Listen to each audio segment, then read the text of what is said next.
ito ay rated SPG. Striktong patnubay at gabay ng magulang ang kailangan. Maaaring may masiselang tema, lengguwahe, karahasan, sexual, horror o droga na hindi angkop sa mga bata. Agad na itinuro ng mga tauhang nahuli nitong mga kapulisan itong si Via at sinabi nga nila na ang kambal talaga ang target nila na patayin dahil ito ang gustong mamatay ni Via. Dahil nga sa nalaman ng mga kapulisan ay na-realize nga nila na hindi naman kakayanin ni Via ang bagay na iyon ng siya lamang.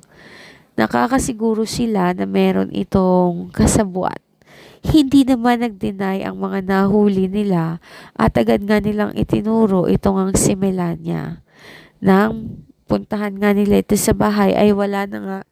Dahil bago pa man makapunta ang grupo ng pulis na ito ay may nauna na palang mga pulis na gusto sanang hulihin si Melania. Subalit nakatakas na nga ito dahil na rin sa ayaw niyang magpahuli sa kahit kanino.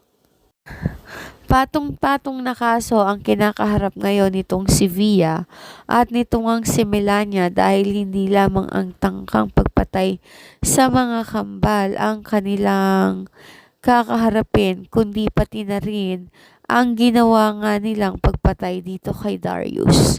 Noong una nga ay in denial itong si Via, subalit meron palang ebidensya na makikita nga sa mismong bahay nito ngang si Darius.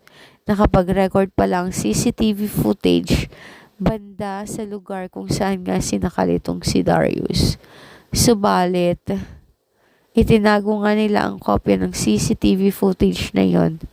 Mabuti na lang talaga at naka-retrieve nga ito dahilan para makakuha ng solid evidence laban sa dalawa.